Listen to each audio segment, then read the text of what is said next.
Cet été, Microsoft avait présenté son intention d'inciter les constructeurs de machines à proposer des petits PC portables à moins de 200 €, sans doute pour contrer les Chromebooks de Google.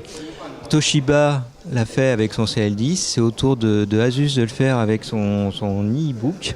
Donc ils vont prendre certainement la relève des netbooks. Donc c'est une petite machine avec un écran de 11,6 pouces avec une définition de 1366 par 768 pixels. Il s'appuie sur un processeur Intel Atom avec 2 gigaoctets de mémoire vive et un petit espace de stockage de SSD de 32 gigaoctets seulement.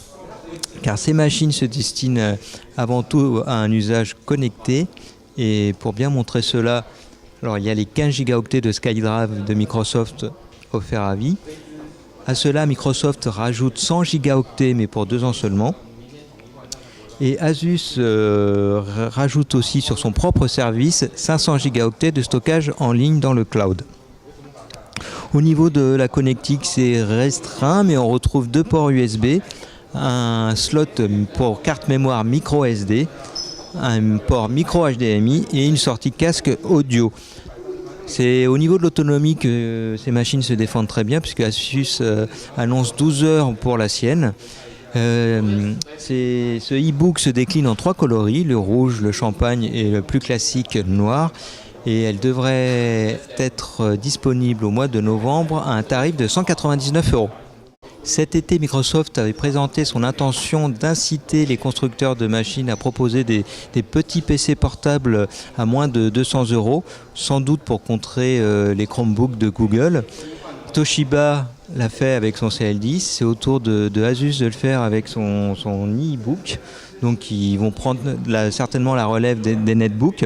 Donc c'est une petite machine avec un écran de 11,6 pouces avec une définition de 1366 par 768 pixels. Il s'appuie sur un processeur Intel Atom avec 2 gigaoctets de mémoire vive et un petit espace de stockage de SSD de 32 gigaoctets seulement. Car ces machines se destinent avant tout à un usage connecté. Et pour bien montrer cela, alors il y a les 15 gigaoctets de SkyDrive de Microsoft offerts à vie. À cela, Microsoft rajoute 100 gigaoctets, mais pour 2 ans seulement. Et Asus rajoute aussi sur son propre service 500 gigaoctets de stockage en ligne dans le cloud. Au niveau de la connectique, c'est restreint, mais on retrouve 2 ports USB, un slot pour carte mémoire micro SD, un port micro HDMI et une sortie casque audio. C'est au niveau de l'autonomie que ces machines se défendent très bien, puisque Asus annonce 12 heures pour la sienne.